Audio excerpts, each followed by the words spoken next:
کہ 1% بھی نہیں رپورٹ ہوتی پولیس میں. لوگوں کو شرم آتی ہے, فیملیز شرما جاتی ہیں, گھبراتے ہیں کہ ہماری بری پبلسٹی ہوگی, چپ کر جاتے ہیں بیچارے. تو تب میں نے پھر سوچا کہ یہ بھی ہم یہ صرف گورنمنٹ اس کا مقابلہ نہیں کر سکتی, اس کا معاشرہ اس کے خلاف مقابلہ کرے گا. اور معاشرہ تب مقابلہ کرے گا جب ہم معاشرے کے اندر یہ ایتھکس تو دیں, لوگوں کو بتائیں تو صحیح کہ کیوں اسلام کے اندر یہ جو ہمارا پردے کا کانسیپٹ ہے, میں صرف کپڑوں کی بات نہیں کر رہا, آنکھوں کا پردہ, یہ جو کانسیپٹ ہے یہ کیوں ہے. اور پھر کیونکہ میں نے مغرب بھی دیکھا ہوا ہے اور یہاں کی بھی سوسائٹی دیکھی ہے. میں جب شروع میں گیا برطانیہ تو 14 میں 1 طلاق ہوتی تھی وہاں, اور دیکھتے دیکھتے وہاں 70% طلاقیں شروع ہو گئی. کیا چینج آیا؟ ان کی جو پبلک موریلٹی تھی وہ چینج ہو گئی. جو ٹی وی پہ اور فلموں پہ جو چیزیں آنی شروع ہوئی وہ آہستہ آہستہ زیادہ فحاشی بڑھتی گئی. جیسے جیسے, اور تو پھر جب ہم اپنا دین کو سٹڈی کرتے ہیں کہ یہ پردہ کیا کانسیپٹ, پردہ تو فیملی سسٹم کو پروٹیکٹ کرنے کے لیے. اور اس کے اوپر اگر کبھی کسی نے سمجھایا لوگوں کو کہ اس کے پیچھے کیا ہے, ہم تو صرف کیا کہتے ہیں آرڈر کر دیتے کہ جی کپڑے ایسے کرو ویسے کرو. پہلے اس کی سائیکالوجی تو پیچھے بتائیں کہ کیوں کہہ رہے ہیں آپ, کیونکہ اس کے پیچھے تو بڑا فلسفہ ہے. اور جیسے جیسے ایک سوسائٹی کے اندر آپ فحاشی بڑھاتے رہے, سب سے پہلا مسئلہ آتا ہے فیملی سسٹم میں. آپ اگر ہالی ووڈ کے اندر ذرا کبھی پڑھ لیں کہ ہالی ووڈ میں جدھر سے سارا ٹرینڈز نکلتی ہیں تو وہاں ایک شادی 2.5 سال لاسٹ کرتی ہے ایوریج پہ, کیونکہ آپ بڑھاتے جائیں گے وہ اس کا ڈائریکٹ امپیکٹ فیملی سسٹم پہ پڑے گا. اور پھر فیملی سسٹم جب ایک گھر ٹوٹتا ہے تو اس کے کیا معاشرے کے اوپر مسئلے آتے ہیں. کیوں ہمارے دین کے اندر اتنا زور ہے کہ اپنی فیملی کو پروٹیکٹ کرو, ڈیورس کیوں اتنی بری سمجھی جاتی ہے, کیونکہ اس کا بچوں پہ افیکٹ پڑتا ہے. تو جب ہم وہاں دیکھتا ہوں تو ان کی بہت بڑی تباہی آئی ہے اس کی وجہ سے. سارا مغرب کے اندر پچھلے 30-40 سال دیکھیں فیملی سسٹم ٹوٹتا جا رہا ہے. ہم ان سے بہت آگے, اللہ نے ہمارا فیملی سسٹم ابھی بھی پروٹیکٹ کیا ہوا ہے. اور ابھی بھی ہمارے علماء کو, ہماری اتھارٹی, کم از کم ہم اپنے یوتھ کو یونیورسٹیز میں, کالج میں بتائیں تو صحیح کہ فلسفہ اس کے پیچھے کیا ہے, کیا پرابلم ہوتا ہے جب فیملی ٹوٹتی ہے. بچوں کے اوپر کیوں نہیں بچے کمپیٹ کر سکتے ایکڈیمکلی جب ایک ٹوٹے ہوئے گھر سے آتے ہیں. اس کے بڑے, اب اس کے اوپر کافی ریسرچ ہوئی ہے, ہمارے لوگوں کو پوری طرح اس کی سمجھ. اس لیے میں نے, کیونکہ یہ معاشرہ لڑتا ہے اس سے, یہ گورنمنٹ نہیں لڑ سکتی. اور تو ہم نے تب سوچا کہ اس کا تو طریقہ یہ ہے کہ ہم اسکالرز کو اکٹھا کریں اور پھر سارے اور بھی علماء سب کو اکٹھا کریں, تقسیم نہ کریں. یہاں ایک یہ بڑا پرابلم ہے کہ سب کی اپنی 1.5 کی مسجد بٹھا کے علیحدہ چل رہے ہوتے ہیں. مقصد تو ہم سب کا ایک ہی ہے.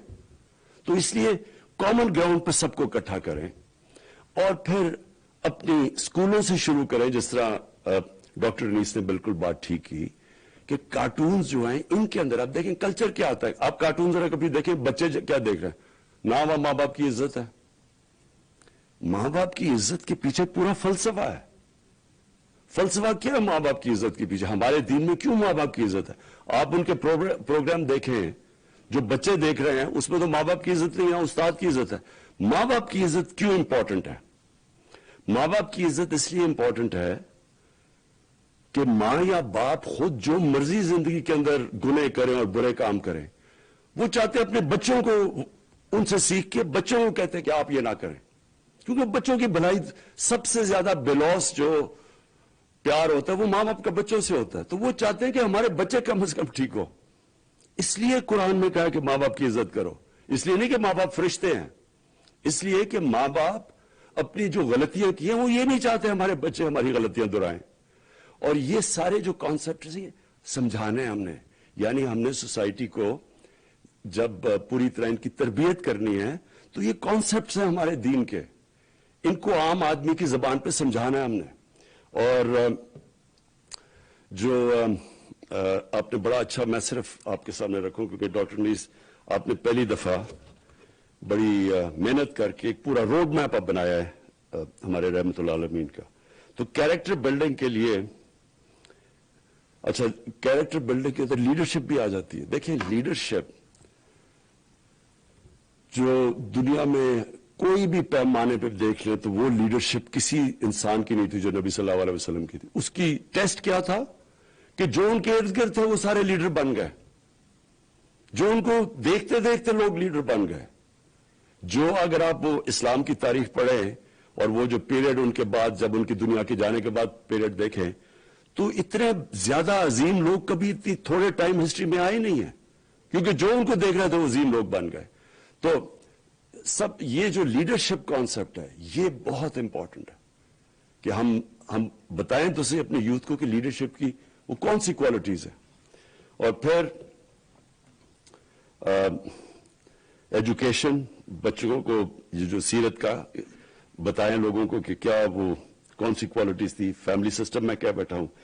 انٹرفیتھ کمیونل ہارمونی, یعنی یہ جو ہمارا ہم کئی دفعہ یہ سمجھتے ہیں, ہم تو تقسیم جو کرتے رہتے ہیں انسانوں کو, ہم یہ ریئلائز نہیں کرتے کہ نبی صلی اللہ علیہ وسلم جو ان کو اللہ نے ٹائٹل دی تھی رحمت اللہ العالمین, وہ انسانوں کو سب انسانوں کے لیے تھے, سب انسانوں کے لیے رحمت بن کے آئے تھے.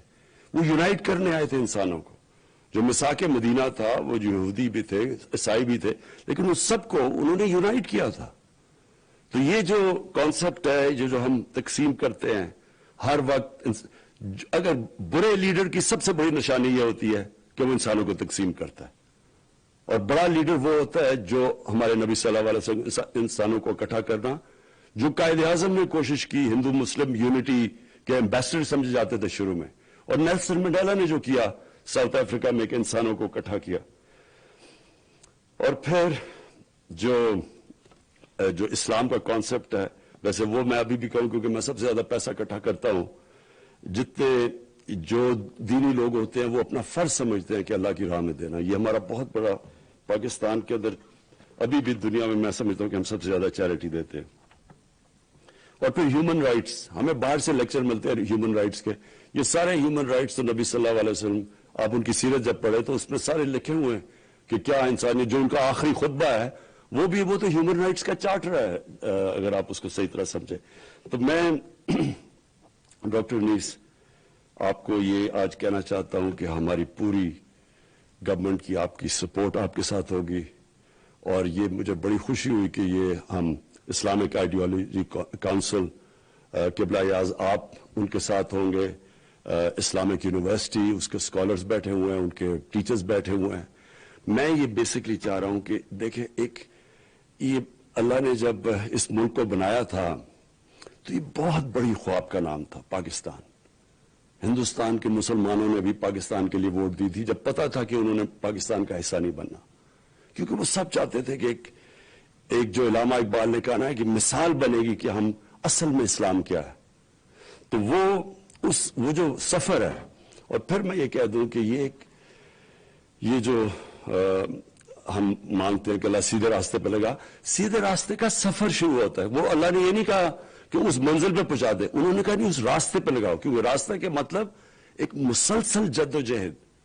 سیدھا راستہ کانسٹنٹ ریفارمیشن آف کیریکٹر کا نام ہے, مسلسل اپنے آپ کو آپ ریفارم کر رہے ہوتے ہیں. اور جو قوم بھی جب اس راستے پہ اب جب ہم کہتے ہیں ریاست مدینہ, ایک یہ جہاد کا نام ہے.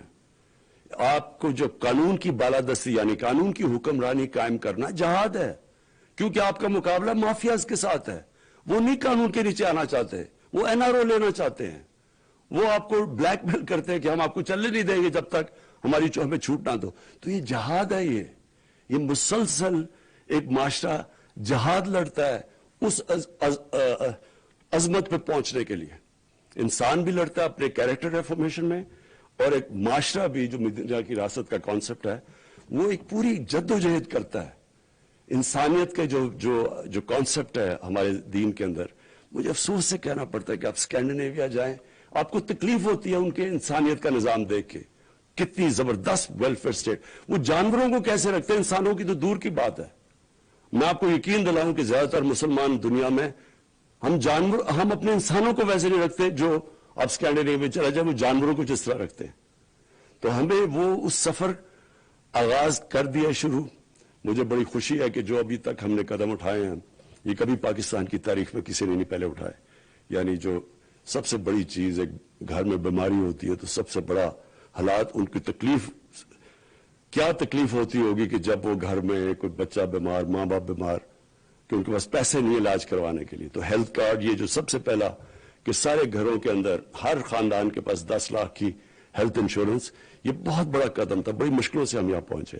اور اس کے علاوہ بھی جو ہم نے جو احساس کے پروگرامز لے کے آئے ہیں سامنے، یہ بھی سب کبھی اتنا زیادہ پیسہ کسی گورنمنٹ نے خرچ کیا. اور پھر یہ جو پناہ گاہ ہیں، یہ بھی مجھے یاد ہے، ہم جب بھی وہ راوی سے ہم پل کراس کرتے تھے داتا صاحب کے سامنے، وہ بیچ میں وہ جو سڑک کے بیچ میں جگہ ہوتی، وہاں اس طرح لوگ سوئے ہوئے ہوتے تھے.